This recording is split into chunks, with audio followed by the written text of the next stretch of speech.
আসসালামু আলাইকুম। আশা করি শিক্ষার্থীরা সবাই আল্লাহর অশেষ রহমতে অনেক ভালো আছো। আজকের অনলাইন ক্লাসে আমি মোহাম্মদ মেহেদী হাসান, সহকারী শিক্ষক, মুবারক আলী মাধ্যমিক বিদ্যালয়, তোমাদের একটা নতুন টপিক নিয়ে আলোচনা করব, সেটা দেখার স্বাগত জানাচ্ছি। আজকে আমি তোমাদের সামনে উপস্থাপন করব নবম দশম শ্রেণীর রসায়ন বিষয়ের জারণ সংখ্যা নির্ণয়। আজকে আমি তোমাদের দেখাবো যে জারণ সংখ্যা কিভাবে নির্ণয় করতে হয়। তো জারণ সংখ্যা নির্ণয় করার আগে আমাদের কিছু বিষয় সম্পর্কে জানতে হবে বা ধারণা নেওয়া লাগে। প্রথমে আমাদের যে বিষয়টা জানতে হবে সেটা হচ্ছে জারণ সংখ্যা কি বা জারণ সংখ্যা কাকে বলে। যৌগ গঠনের সময় কোনো মৌল যত সংখ্যক ইলেকট্রন ত্যাগ করে ধনাত্মক আয়নে পরিণত হয় এবং যত সংখ্যক ইলেকট্রন গ্রহণ করে ঋণাত্মক আয়নে পরিণত হয় তাকে সেই মৌলের জারণ সংখ্যা বলে। তো শিক্ষার্থীরা সবাই খাতা কলম বের করো, আমি বোর্ডে সংখ্যাটা লিখে দিচ্ছি, সবাই খাতায় লিখে নাও। যৌগ গঠনের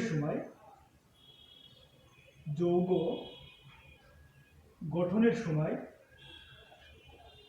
কোন মৌল যত সংখ্যক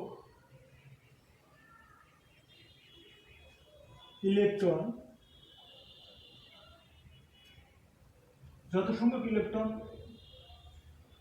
ত্যাগ করে ধনাত্মক আয়নে পরিণত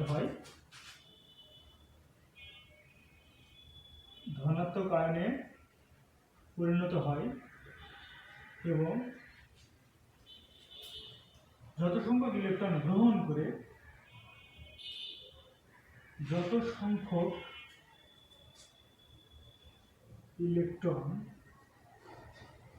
গ্রহণ করে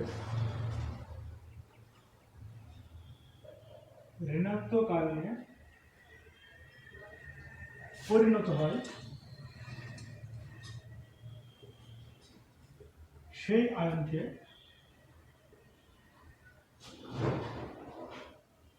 উক্ত মৌলের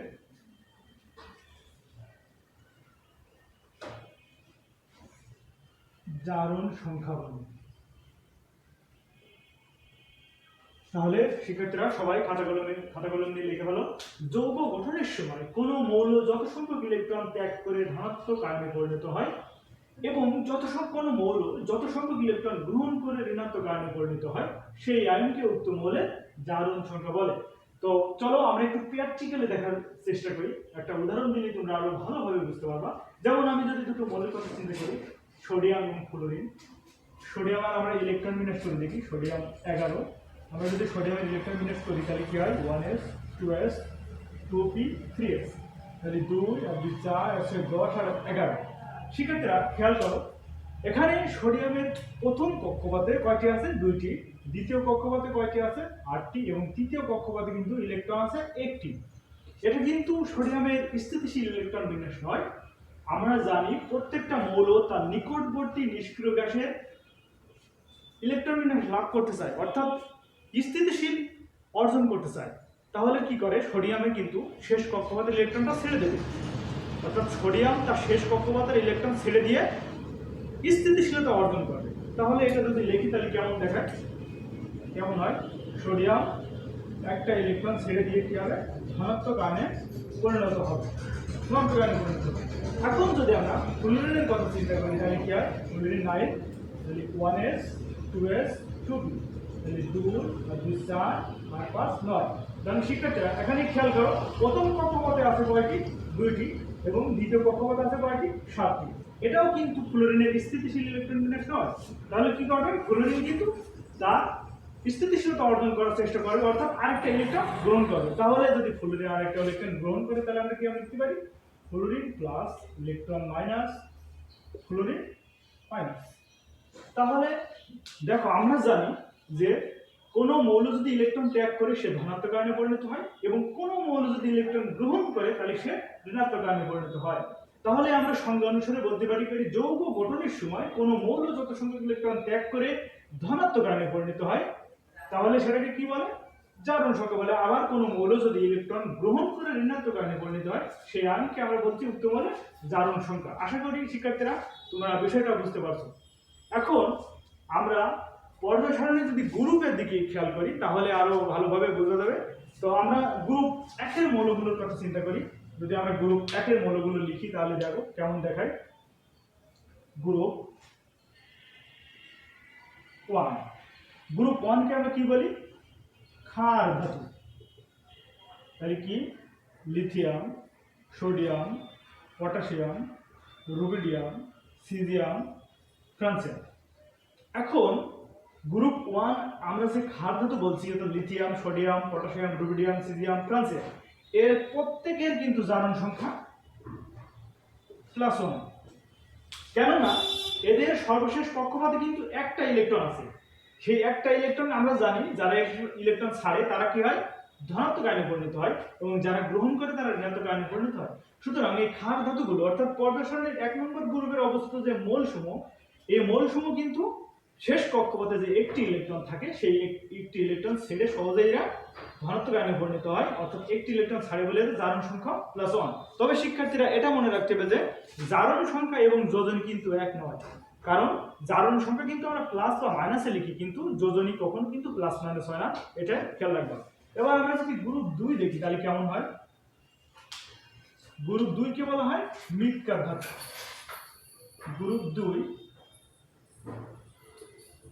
মৃৎকার ধাতু।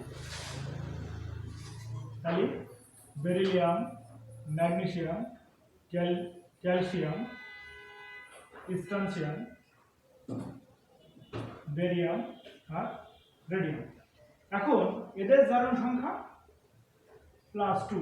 এটা মনে রাখবা শিক্ষার্থীদের, গ্রুপ 1 এর জারণ সংখ্যা যেমন +1, তেমনি ভাবে মৃৎকার ধাতুটা গ্রুপ 2 এর জারণ সংখ্যা +2। কারণ এদের শেষ কক্ষপথে কিন্তু দুইটি ইলেকট্রন আছে, যে দুটি ইলেকট্রন এরা সহজে ত্যাগ করে, আর আমরা জানি ত্যাগ করলে ধনাত্মক আয়নে পরিণত হয়। এই ত্যাগ করা দুটো ইলেকট্রন ছাড়ছে, এই কারণে এদের জারণ সংখ্যা কিন্তু +2। এখন যদি আমরা অক্সিজেনের কথা চিন্তা করি, অক্সিজেন আমরা একটু দেখি অক্সিজেনের electron বিন্যাসটা। Oxygen 8, 1s 2s 2p, তাহলে 2 আর 2 4 আর 4 8। এখন শিক্ষার্থীরা খেয়াল করো, এখন অক্সিজেনের প্রথম কক্ষপথে 2টি এবং দ্বিতীয় কক্ষপথে কয়টি আছে? 6টি ইলেকট্রন আছে, যা তার স্থিতিশীল অবস্থা নয়। সুতরাং স্থিতিশীলতা অর্জন করার জন্য তারা কিন্তু আরো 2টি ইলেকট্রন গ্রহণ করতে হবে। তাহলে অক্সিজেন কি করবে? অক্সিজেন 2টি ইলেকট্রন গ্রহণ করবে। গ্রহণ করে কি হবে? অক্সিজেন 2-, অর্থাৎ স্থিতিশীলতা অর্জন করবে। আর আমরা জানি যে যখন মৌল ইলেকট্রন গ্রহণ করে সেটা হয় ঋণাত্মক আয়নে। তাহলে বোঝা গেল যে এর স্থিতিশীল অর্জনের জন্য ইলেকট্রন দুটো গ্রহণ করতে হচ্ছে, এই কারণে জারণ সংখ্যা কিন্তু -2। এবার আমরা হ্যালোজেন গ্রুপকে দেখবো, গ্রুপ 17, যেটাকে আমরা হ্যালোজেন গ্রুপ বলি। Group 17 halogen, fluorine, chlorine, bromine, iodine, astatine এবং ক্যালসাইম। এই গ্রুপ 17 এর জারণ সংখ্যা আমরা সাধারণত নবম দশম শ্রেণীতে এদের জারণ সংখ্যা দেখব যে -1। এদের জারণ সংখ্যা সর্বদা নবম দশম শ্রেণীতে দেখবো আমরা এদের জারণ সংখ্যা -1। এখন এখানে ফ্লোরিন ব্যতীত, এখানে মনে রাখবে শিক্ষার্থীরা, এই ফ্লোরিন ব্যতীত বাকি যে হ্যালোজেন মৌলগুলো আছে, এই মৌলগুলো কি করে? এই মৌলগুলো সাধারণত জারণ সংখ্যা পরিবর্তনশীল, কিন্তু এখানে যে ফ্লোরিন আছে এই ফ্লোরিনের জারণ সংখ্যা কিন্তু সর্বদা -1। এটা ঠিক মনে রাখবা যে ফ্লোরিনের জারণ সংখ্যা এখানে ফিক্সড -1, এবং বাকি যে মৌলগুলো আছে তার জারণ সংখ্যা পরিবর্তনশীল। এবং এছাড়াও আরো কিছু আছে, যেমন মানে হাইড্রোজেনের জারণ সংখ্যা সর্বদা +1 ধরি, এটা এসএসসি লেভেলের ক্ষেত্রে কিন্তু প্রযোজ্য। তো আমাদের হাইড্রোজেনের জারণ সংখ্যা +1 জানলেই যথেষ্ট। তো অক্সিজেনের জারণ সংখ্যা আমরা জানি 2, এখানে এসএসসি লেভেলের ক্ষেত্রে প্রযোজ্য। তো অক্সিজেন যখন পার অক্সাইড হিসেবে কাজ করে, অক্সিজেন পার অক্সাইড হিসেবে কাজ করলে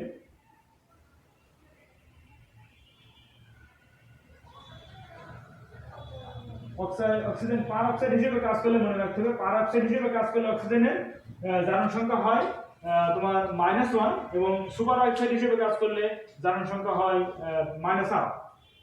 তো আমাদের এসএসসি লেভেলে আমাদের এখানে জানলেই যথেষ্ট যে অক্সিজেনের জারণ সংখ্যা -2 এবং হাইড্রোজেনের জারণ সংখ্যা 1, ওটা লিখলাম না, ওটা লেখার আমাদের প্রয়োজন নেই, ওটা আমাদের পরবর্তী বিষয়ে আমরা জানবো। তো এরপরে আমরা যে বিষয়টা জানবো সেটা হচ্ছে নিরপেক্ষ পরমাণু জারণ সংখ্যা 0 কেন। আমরা প্রথমে বলেছি জারণ সংখ্যা আমরা নির্ণয় করব। তো নিরপেক্ষ পরমাণু জারণ সংখ্যা দেখব, তারপরে দেখব যে নিরপেক্ষ যৌগে জারণ সংখ্যা 0 হয় কেন এবং আধান বিশিষ্ট যৌগে জারণ সংখ্যা কেমন হয় সেটা দেখব। আচ্ছা, তাহলে আমরা প্রথমে নিরপেক্ষ যৌগ দেখি। নিরপেক্ষ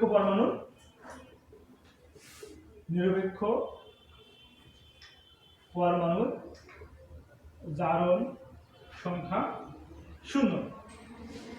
এখানে নিরপেক্ষ পরমাণুটা কি এটা আমাদের জানতে হবে। তাকে নিরপেক্ষ পরমাণু জিনিসটা কি আমরা জানি যে আজ পর্যন্ত 118টি মৌল আবিষ্কৃত হয়েছে। এই 118টি মৌল যদি একক অবস্থায় থাকে অর্থাৎ যৌগ গঠন না করে সেটা প্রত্যেকে কিন্তু আমরা ধরব নিরপেক্ষ। যেমন বেরিলিয়াম 0, ম্যাগনেসিয়াম 0, অর্থাৎ এটা কিন্তু যৌগ গঠন করেনি, একক অবস্থায় আছে, এই কারণে কিন্তু এদের জারণ সংখ্যা 0। Hydrogen 0, chlorine 0, nitrogen 0।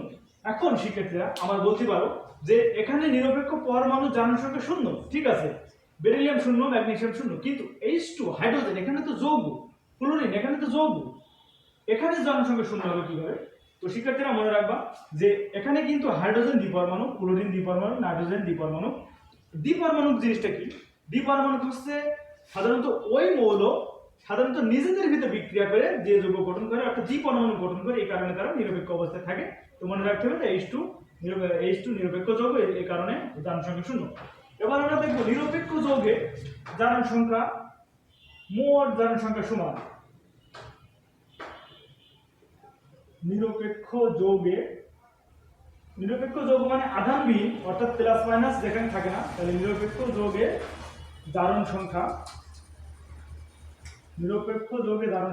মোট জারণ সংখ্যা সমষ্টি সমান। মোট জারণ সংখ্যার সমষ্টির সমান। নিরপেক্ষ যৌগ বলতে কি বোঝাচ্ছে? নিরপেক্ষ যৌগ মানে হচ্ছে যে যৌগের উপরে সাধারণত আমরা প্লাস এবং মাইনাস ও ধনাত্মক ঋণাত্মক আয়ন থাকবে না, সেটাকে আমরা নিরপেক্ষ যৌগ বলবো। এবং নিরপেক্ষ যৌগে যতগুলো তোমার মৌল থাকবে তার জারণ সংখ্যার সমষ্টি হবে, ওই জারণ সংখ্যার সমষ্টি হবে 0। জারণ সংখ্যার সমষ্টি 0, অর্থাৎ মোট জারণ সংখ্যার সমষ্টি 0, অর্থাৎ নিরপেক্ষ যৌগে জারণ সংখ্যা মোট জারণ সংখ্যার সমষ্টি হবে 0। তাহলে আমরা একটু দেখি, যেমন আমরা যদি পানির কথা চিন্তা করি, H2O, এখানে কিন্তু এটা পানি, অর্থাৎ নিরপেক্ষ যৌগ। কেন না নিরপেক্ষ যৌগ? কারণ এর উপরে কিন্তু প্লাস বা মাইনাস নেই। এখন আমরা যদি দেখি যে নিরপেক্ষ যৌগে আমি বললাম যে নিরপেক্ষ যৌগে জারণ সংখ্যা মোট জারণ সংখ্যার সমষ্টি সমান, অর্থাৎ এখানে হাইড্রোজেন এবং অক্সিজেন এই জারণ সংখ্যার সমষ্টি কিন্তু 0 হবে। তাহলে আমরা একটু দেখি, আমরা জানি যে এখানে কি আছে, এখানে হাইড্রোজেনের জারণ সংখ্যা আমরা জানি যে হাইড্রোজেনের জারণ সংখ্যা +1, কিন্তু হাইড্রোজেন এখানে আছে 2, তাহলে একটা হাইড্রোজেনের যদি +1 হয় তাহলে দুটো হাইড্রোজেনের জন্য কি হবে? +2। এবং অক্সিজেনের জারণ সংখ্যা আমরা জানি যে -2, তাহলে আমরা যদি যোগফল নির্ণয় করি তাহলে কি হবে? +2 প্লাস -2, তাহলে +2 প্লাসে মাইনাসে -2, আর +2 -2 কেটে গেলে 0। তাহলে দেখো শিক্ষার্থীরা এখানে মোট জারণ সংখ্যার সমষ্টি কত হয়েছে? 0 হয়েছে। এখন যদি আমি আরেকটা উদাহরণ দিই তাহলে আরো ভালোভাবে বুঝতে পারবো। যেমন সালফিউরিক অ্যাসিডের সংকেত কি? H2SO4।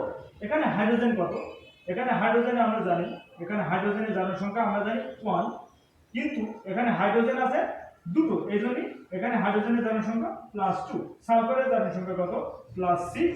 অক্সিজেনের জারণ সংখ্যা -2। যেহেতু এখানে অক্সিজেন আছে 4টে, তাহলে কি হবে? অক্সিজেন 2 গুণ 4 তাহলে সমান -8। এখন যদি আমি এর যোগফল নির্ণয় করি তাহলে দেখো কি হয়। এই যদি যোগফল নির্ণয় করি তাহলে কি হয়? +2 প্লাস +2 + 6 প্লাস -8, তাহলে কি হয়? +2 একবারে লিখি, 4 আর 2 6 আর 2 8, তাহলে +8 প্লাসে মাইনাসে -8, তাহলে কি হয়? +8 -8 কেটে 0। এভাবে আমরা দেখলাম যে নিরপেক্ষ যৌগে জারণ সংখ্যা মোট যে পরমাণুগুলো আছে তার জারণ সংখ্যা সমষ্টি 0। এখন আমরা দেখলাম নিরপেক্ষ পরমাণু জারণ সংখ্যা এবং নিরপেক্ষ যৌগে জারণ সংখ্যা শূন্য হয়। এখন আমরা দেখব যে আধান বিশিষ্ট যৌগে মোট জারণ সংখ্যার সমষ্টি আধান সংখ্যার সমান। সেটা কিভাবে, যে এটা লিখে নাও, আধান বিশিষ্ট যৌগে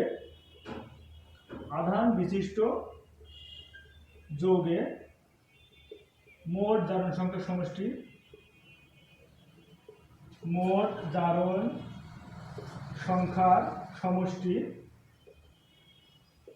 আধান সংখ্যার সমান।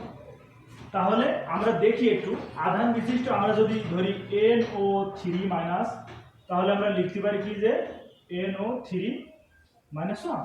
এখানে যদি 2 মাইনাস থাকে তাহলে এখানে হবে -2, এখানে যদি 3 মাইনাস থাকে তাহলে আমরা দেব -3।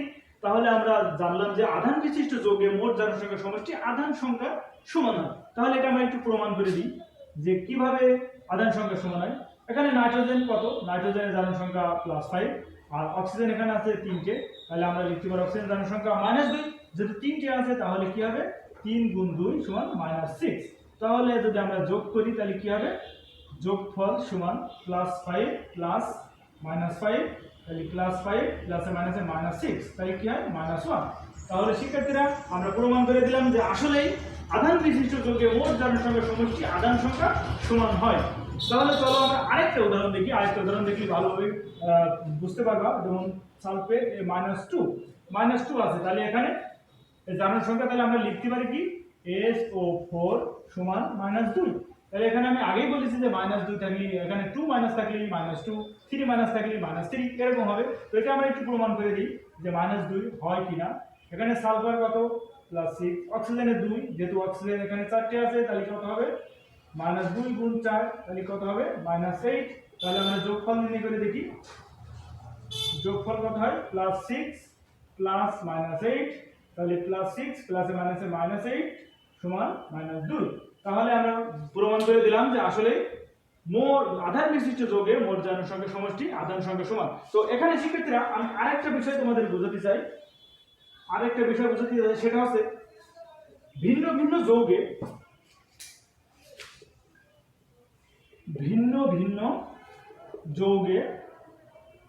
একই মৌলের জারণ সংখ্যা ভিন্ন হয়। তাহলে এটা কিভাবে হয়, ভিন্ন ভিন্ন যৌগে একই মৌলের জারণ সংখ্যা ভিন্ন হয়। যেমন ক্লোরিন, আমরা জানি ক্লোরিনের জারণ সংখ্যা 0, কেননা একটা নিরপেক্ষ অবস্থায় আছে। এখন যদি আরেকটা যৌগ দেখি সোডিয়াম ক্লোরাইড, এখানে ক্লোরিনের জারণ সংখ্যা কিন্তু -1। একই যৌগ, এখানেও কিন্তু ক্লোরিন, এখানেও কিন্তু ক্লোরিন, কিন্তু খেয়াল করো যৌগটা কিন্তু ভিন্ন ভিন্ন যৌগে একই মৌলের অর্থাৎ ক্লোরিনের জারণ সংখ্যা কিন্তু একবার 0 একবার -1। এই বিষয়টা কিন্তু তোমাদের মাথার ভিতরে গেঁথে নিতে হবে। আচ্ছা, তো চলো আমরা এবার মেন যে বিষয় অর্থাৎ জারণ সংখ্যা নির্ণয় করা আমরা শিখবো। তো আমাদের নবম দশম শ্রেণী সাধারণত এসএসসিতে এখান থেকে 2 ধরনের প্রশ্ন হয়। কি কি প্রশ্ন হয় সেটা আমরা একটু দেখব। আমাদের এখান থেকে 2 ধরনের প্রশ্ন হয়। 2 ধরনের প্রশ্ন হয়। এক হচ্ছে নিরপেক্ষ বা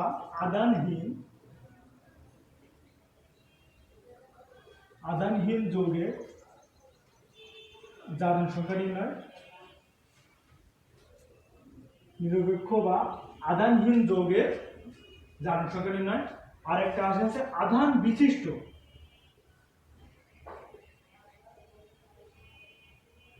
বিশিষ্ট যৌগের জারণ সংখ্যা নির্ণয়।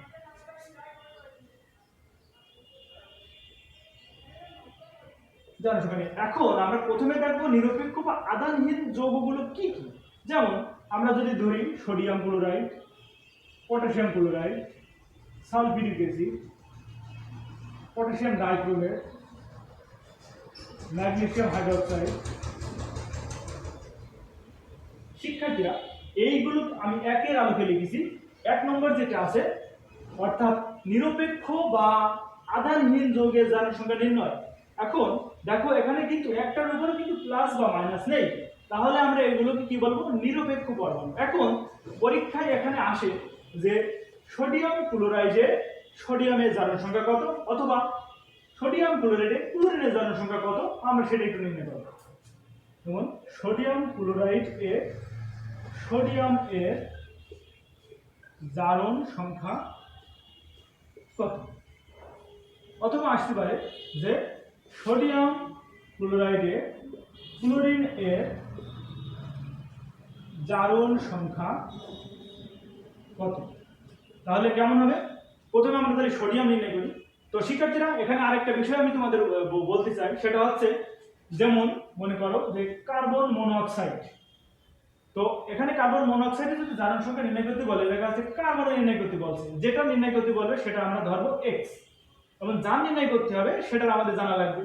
তাহলে এখানে পাশাপাশি থাকলে মনে রাখতে হবে যে পাশাপাশি যেখানে থাকবে সেখানে প্লাস ব্যবহার করতে হবে পাশাপাশি থাকলে।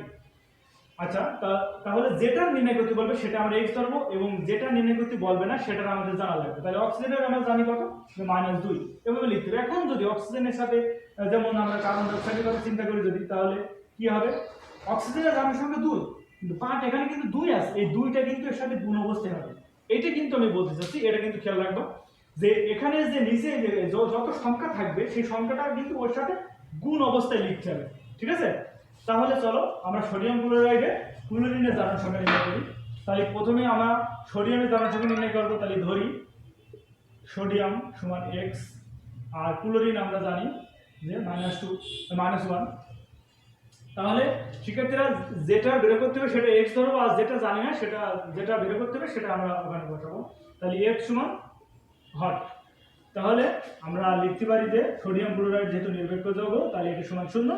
তাহলে সোডিয়াম আমরা বের করবো, তাহলে সোডিয়াম x পাশাপাশি অবস্থায় আছে, তাহলে প্লাস ক্লোরিন -1 সমান 0, বা প্লাস প্লাসে মাইনাসে -1 সমান 0।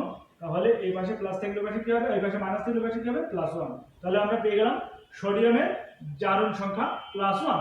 এখন আমরা বের করবো ক্লোরিনের জারণ সংখ্যা। তাহলে আমরা যেহেতু ক্লোরিনের জারণ সংখ্যা বলবে, তাহলে আমরা প্রথমে ধরবো ক্লোরিনের জারণ সংখ্যা। তাহলে ক্লোরিন সমান x, তাহলে আমাদের সোডিয়াম জানা লাগবে, তাহলে সোডিয়াম +1 আর x সমান হট। তাহলে এবার আমরা ক্লোরিনের জারণ সংখ্যা নির্ণয় করি। তাহলে আমরা প্রথমেই লিখবো সোডিয়াম ক্লোরাইড সমান 0। তাহলে যেহেতু নিরপেক্ষ যৌগ ওই কারণে 0। সোডিয়াম আমরা +1 জানি, পাশাপাশি আসে এই জন্য প্লাস, আর ক্লোরিন বের করবো কারণ x করলাম। তাহলে +1 + x সমান 0। তাহলে এই পাশে +1 থাকলে এই পাশে কি হবে, -1। তাহলে আমরা বের করলাম ক্লোরিনের জারণ সংখ্যা -1। এখন আমরা প্রমাণ দেখব যে নিরপেক্ষ যৌগে পরমাণু সময়ের মোট জারণ সংখ্যা সমষ্টি 0 হয় কিনা, প্রমাণ করে আমরা দেখি। তাহলে আমরা যোগফল যদি করি তাহলে কি হবে, সোডিয়াম +1 প্লাস ক্লোরিন -1, তাহলে কি হয় +1 +1 আছে -1, তাহলে +1 থেকে গেলে 0। তাহলে শিক্ষার্থীরা খেয়াল করো যে নিরপেক্ষ যৌগে পরমাণু সময়ের মোট জারণ সংখ্যা সমষ্টি কিন্তু 0, এটা আমরা প্রমাণ করলাম। তাহলে এবার আমরা আরেকটাই চলে যাই। আমরা যদি এবার সালফিউরিক অ্যাসিড নির্ণয় করি, আর একটু বড়টা আমরা একটা নির্ণয় করে দেখি। সালফিউরিক অ্যাসিড অর্থাৎ H2SO4, সালফিউরিক অ্যাসিড এ সালফারের জারণ সংখ্যা নির্ণয় করো। সালফারের জারণ সংখ্যা কত। তাহলে যার জারণ সংখ্যা বলবে সেটা আমরা প্রথমে ধরি সালফার, অর্থাৎ সালফার সমান x, আর আমরা জানি হাইড্রোজেনের জারণ সংখ্যা কত, +1, আর অক্সিজেনের জারণ সংখ্যা -2। তাহলে এখন আমরা জানি সালফিউরিক অ্যাসিড এখানে নিরপেক্ষ অবস্থায় আছে। তাহলে আমরা কি লিখবো, সালফিউরিক অ্যাসিড অর্থাৎ H2SO4 সমান 0, বা হাইড্রোজেন এখানে +1 আমরা জানি, কিন্তু এর সাথে 2 রয়েছে, তাহলে আমরা 2 গুণ অবস্থায় দেবো। পাশাপাশি থাকে প্লাস, সালফার ধরেছি, প্লাস অক্সিজেন -2, আর এর সাথে 4 আছে, তাহলে 4 আছে 0, বা 2 × 2 প্লাস x, আর প্লাসে মাইনাসে মাইনাস, আর 2 × 8 সমান 0। তাহলে 8 থেকে 2 বার দেবো, তাহলে কত হয়, 6 সমান 0, অতএব x সমান +6। এভাবে কিন্তু আমরা জারণ সংখ্যা নির্ণয় করতে পারবো। এখন যদি আমার বলে সালফিউরিক অ্যাসিডে অক্সিজেনের জারণ সংখ্যা কত, তাহলে কিভাবে নির্ণয় করবো। তাহলে প্রথমে আমরা কি করবো, অক্সিজেন ধরবো, যে ধরি অক্সিজেন সমান x। তাহলে সালফার আমরা জানি সালফার +6, হাইড্রোজেন সমান +1। তাহলে আমরা প্রথমে কি করব, নিরপেক্ষ যৌগ সেহেতু এটা সমান 0 লিখবো। তাহলে হাইড্রোজেন +1 এর সাথে আছে কত 2, তাহলে 2 গুণ হবে। আর পাশাপাশি অবস্থা থাকলে কি হবে, পাশাপাশি অবস্থা থাকলে অবশ্যই আমরা প্লাস ব্যবহার করব।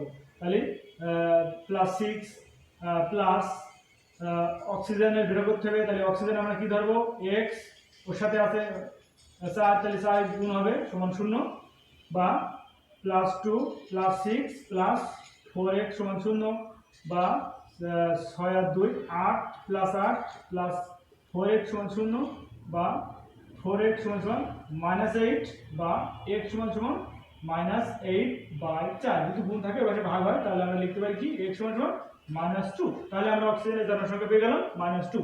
এভাবে কিন্তু আমরা এখানে যদি হাইড্রোজেনের বলে একইভাবে হাইড্রোজেন বের করব এবং প্রত্যেকটা জারণ সংখ্যা সেটা আমরা যোগ করে দেখব, সে যোগ করলে আসলেই কিন্তু আমাদের জারণ সংখ্যা 0 হবে। এরপরে আমাদের যে 2 নম্বরটা আছে আধান বিশিষ্ট যৌগের জারণ সংখ্যা নির্ণয় করব। তাহলে আধান বিশিষ্ট যৌগগুলো আমরা একটু দেখি, আধান বিশিষ্ট যৌগগুলো কেমন হয়। যেমন আমি এখানে কয়েকটি যৌগ লিখছি আধান বিশিষ্ট যৌগ, খেয়াল করো শিক্ষার্থীরা।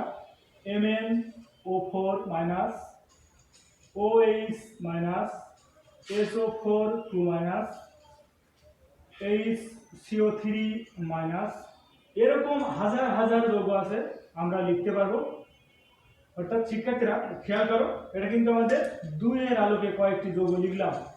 তাহলে বোঝা যাচ্ছে এর উপরে কিন্তু চিহ্ন আছে, এই যে চিহ্ন আছে, এই চিহ্নগুলো উল্লেখ আছে। তার অর্থ কি, যে এখানে কিন্তু এটা আধান অবস্থায় আছে, অর্থাৎ আধান বিশিষ্ট অবস্থায় আছে। তাহলে আধান বিশিষ্ট অবস্থায় আমরা জানি যে আধান বিশিষ্ট যৌগের মোট জারণ সংখ্যা সমষ্টি আধান সংখ্যার সমান। তাহলে আমরা প্রথমটাই নির্ণয় করি। যেমন MnO4 আছে, তাহলে আমরা কি করব, MnO4 -1। তাহলে এখন আমার যদি নির্ণয় করতে বলে ম্যাঙ্গানিজের জারণ সংখ্যা কত, যেমন ম্যাঙ্গানিজ এর জারণ সংখ্যা কত। তাহলে আমরা প্রথমে ম্যাঙ্গানিজের জারণ সংখ্যা ধরি ম্যাঙ্গানিজ অর্থাৎ Mn সমান x। আর অক্সিজেন আমরা জানি যে অক্সিজেন আছে কয়টি, অক্সিজেনের জারণ সংখ্যা 2। তাহলে এখানে যেহেতু একবারে লিখেছি -2 আর H সমান হট, তাহলে আধান বিশিষ্ট যৌগ একটা আছে ও কারণে -1 দিয়েছি। বা ম্যাঙ্গানিজ বের করবো, তাহলে x ধরবো, পাশাপাশি আসে যোগ হবে অক্সিজেন -2, ওর সাথে 4টে আছে, 4 গুণ -1 সমান, তাহলে x প্লাসে মাইনাসে -8 -1, অর্থাৎ x সমান আমরা -1 + 8, অতএব x সমান পেলাম আমরা +7। তাহলে ম্যাঙ্গানিজের জারণ সংখ্যা কত হলো, +7। এখন আমরা আরেকটা দেখি, তো এটা আমরা প্রমাণ করে দেখি যে আসলে আধান বিশিষ্ট যৌগের জারণ সংখ্যা আধান সংখ্যা সমান হয় কিনা। প্রমাণ দেখি আমরা, তাহলে আমরা যোগফল নির্ণয় করি। এখানে ম্যাঙ্গানিজ কত, ম্যাঙ্গানিজ +7 প্লাস অক্সিজেন 2, তাহলে 4 2 8, তাহলে -8, তাহলে +7 -8 করলে কত হয় -1, যেটা এর 1 আছে আধান সংখ্যা। তাহলে আমরা প্রমাণ করে দেখালাম যে আসলে আধান বিশিষ্ট যৌগের জারণ সংখ্যা আধান সংখ্যা সমান হয়। তো শিক্ষার্থীরা চলো আমরা আরেকটা দেখি, দেখলে আরো ভালোভাবে বুঝতে পারবা। যেমন সালফেটেরটা নির্ণয় করি, যেমন SO4 2 এ সালফারের জারণ সংখ্যা কত, সালফারের জারণ সংখ্যা কত। তাহলে এখানে আমরা সালফারের জারণ সংখ্যা নির্ণয় করব। তাহলে প্রথমে সালফারের জারণ সংখ্যা ধরে নিতে হবে, ধরি সালফার সমান x, আর এখানে আমরা অক্সিজেন সমান জানি যে -2 আর x সমান হট। তাহলে আমরা এটা যেহেতু আধান অবস্থায় আছে, আমরা জানি যে আধান বিশিষ্ট যৌগের যোগফল আধান সংখ্যার সমান। তাহলে আমরা কেমন লিখবো, অতএব SO4 সমান -2। তাহলে আমরা x যেহেতু অর্থাৎ সালফার বের করতে হবে, আমরা ধরবো x, পাশাপাশি আছে যোগ অক্সিজেন -2 আছে 4টে, তাহলে ওর সাথে গুণ 4 সমান -2, বা x প্লাস, তাহলে 4 2 8, তাহলে -8 একবার লিখে দিলাম সমান -2, বা x এই পাশে -8 আছে, ওই পাশে কি হবে +8, অতএব x সমান +6। তাহলে সালফারের জারণ সংখ্যা বের হলো 6। এভাবে আমরা নিরপেক্ষ বা আধানহীন যৌগের জারণ সংখ্যা এবং আধান বিশিষ্ট যৌগের জারণ সংখ্যা আমরা নির্ণয় করতে পারবো। তো শিক্ষার্থীরা আশা করি আজকের পর থেকে আর কারো জারণ সংখ্যা নির্ণয় করতে অবশ্যই ভুল হবে না। তো এইগুলো বাসায় আরও ভালোভাবে প্র্যাকটিস করো। পরবর্তীতে আরও একটা নতুন টপিক নিয়ে তোমাদের সামনে আরও ভালোভাবে উপস্থাপন করার চেষ্টা করো ইনশাল্লাহ। সে পর্যন্ত সবাই ভালো থাকো, সুস্থ থাকো, সকলকে ধন্যবাদ।